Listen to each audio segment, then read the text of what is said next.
ប្រទេសទាំង10ដែលមានមាសបំរុងច្រើនជាងគេបំផុតប្រចាំឆ្នាំ2025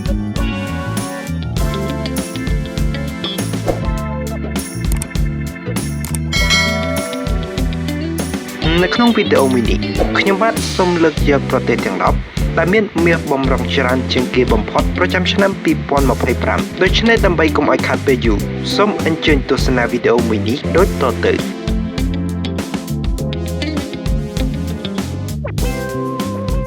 ប្រទេសដែលមានមាសបំរុងលំដាប់ទី10គឺចក្រភពអង់គ្លេសមានចំនួន310តោន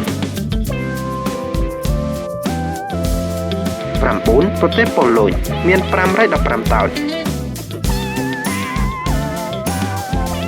8ប្រទេសទូគីមាន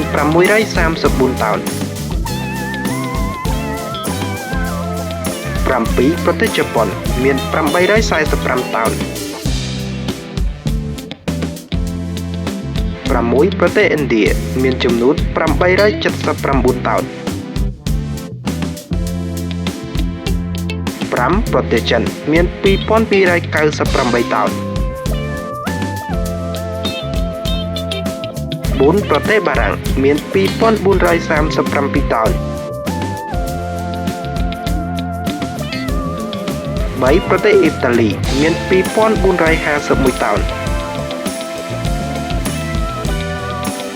2ប្រទេសអាល្លឺម៉ង់មាន3350តោន